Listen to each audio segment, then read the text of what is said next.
Hello everybody. It's with great sadness that I must announce the passing of legendary Maxie Smith, aka Max Romeo. He went to meet Jah on Friday the 11th of April 2025 due to a heart condition at the age of 80. It's very difficult to quantify this great man's impact on the reggae scene over the past 6 decades. Alongside his peers like Millie Small and Desmond Dekker, he was among the first to score a massive worldwide #1 hit on the global charts and helped make reggae a worldwide phenomenon. The story of Max Romeo began as Maxwell Smith on the 22nd of November 1947 in a town called St. Dekker in St. Anne's Parish of Jamaica. Seeking a way out of his bleak circumstances, he left home at the age of 14 and took up menial jobs including cleaning irrigation ditches at sugar plantations. But alongside his day job, he was also an aspiring singer. He won a talent contest at the age of 18, and that victory gave him a boost of self-confidence in his talent and inspired him to move to Kingston with the hopes of becoming a star one day. He met 2 other young men who were also seeking a breakthrough in the music industry. Max and those 2 lads, named Kenneth Knight and Lloyd Shakespeare, who was the elder brother of legendary bassist Robbie Shakespeare, came together to form a group which they called The Emotions, with Max on lead vocals. After a year of grinding, they recorded their first single in 1966 called Buy You a Rainbow. This song blew up into an immediate hit that set the island's airwaves ablaze. In just 1 year, the trio had found success, and they proved that their debut was no fluke, as they amassed a string of highly successful singles over the next 2 years.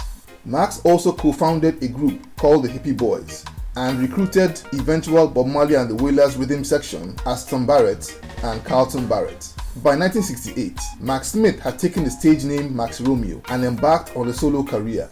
He was then working with famous producer Bonnie Lee as a resident vocalist and songwriter, contributing to the projects of the likes of then popular artists like Derrick Morgan and Slim Smith, who recorded their material with Bonnie Lee. At the time, he had failed to make any impact on the charts like he had done as a lead singer of The Emotions. Bonnie Lee, along with the likes of King Tubby, was the pioneer of dub and also one of the first to start the trend of using the same instrumentals or rhythms for different artists. It was the job of Max Romeo to write songs for such rhythms and paved the way for him to score what would become his biggest hit. He wrote a song called Wet Dream that suited the instrumentals of a Derrick Morgan track called Hold You Jack. After submitting the song to Bonnie Lee, the producer offered it to Derrick Morgan, who turned it down due to the naughty lyrics. He also offered it to Slim Smith and all the famous artists who recorded with him, but they all recoiled over the lyrics, which they felt were too controversial and naughty. But Bonnie Lee really liked the song and was determined to get it recorded. He suggested that Max Romeo sing it himself. And funnily, Max, who had penned the lyrics, also tried to avoid singing it until Lee threatened to fire him unless he did it. Bonnie Lee didn't have a studio of his own and took Max to record at Coxsone Dodd's Studio 1. When Dodd heard the lyrics of the song, he tried to stop them recording it in his studio, saying the music was too dirty, but got pushback from Lee, and after all the struggles, Wet Dream was finally recorded. It was worth all the trouble as it immediately became a big hit in Jamaica. It also took off in the UK and flew up to number 10 in that country's charts, where it remained for more than 6 months. But despite its popularity and chart success, it was banned by the BBC after it was played only twice. Max tried to douse the controversy by claiming that the song was only about a leaky roof, but the UK authorities weren't moved in the least. The song also caught on in the Netherlands, but due to the controversy it has stirred up, it was retitled The Dream and eventually peaked at number 11 in that country's charts. All in all, a smash hit that sold 250,000 copies. He released his debut album The Dream in 1970, which alongside Wet Dream had 10 other songs of highly similar subject matter.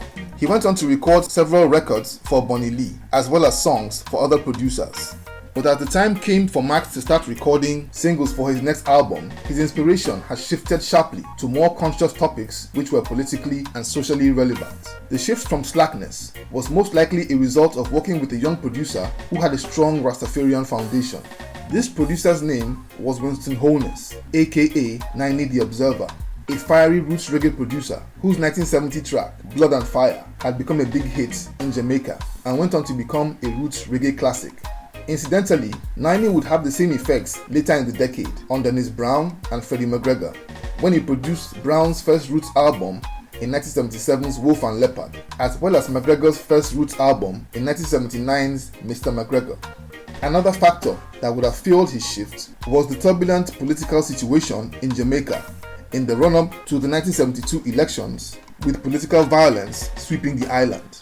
By the time he released his second album, Let the Power Fall, his fan base was shocked that the light-hearted material in his Dream album had been replaced with fiery political content, but his brilliance captivated both old and new fans. His next album, Revelation Time, which was released in 1975, revealed an even deeper immersion into conscious material, with tracks like Blood of the Prophet, Revelation Time, Three Blind Mice, and Open the Iron Gate.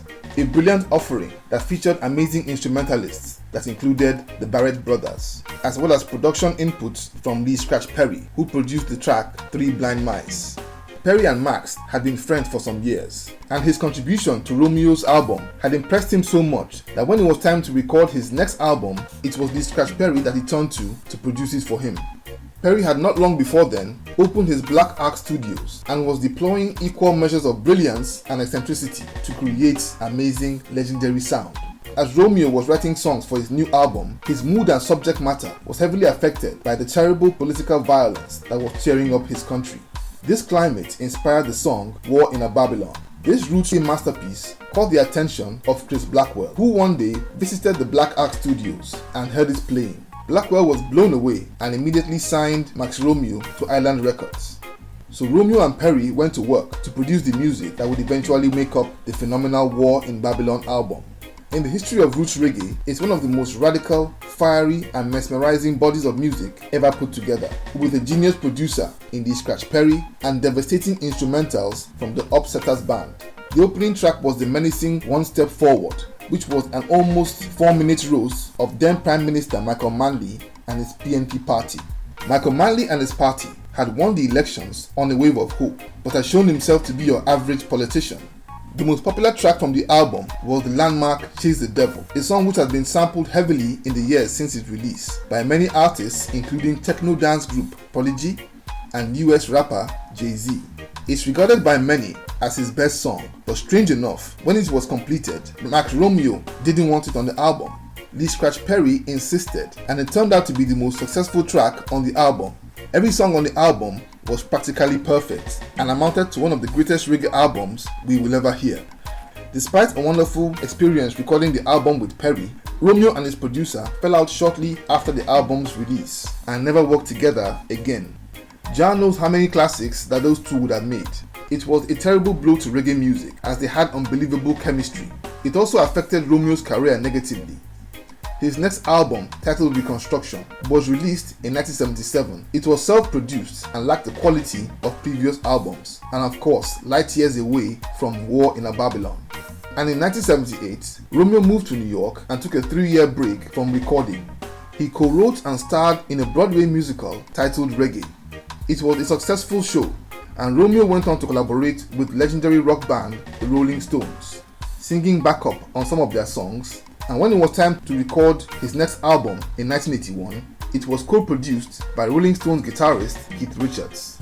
His 1981 album was titled Holding Out My Love to You and was a moderately successful release, but of course, nowhere near the quality of War in a Babylon.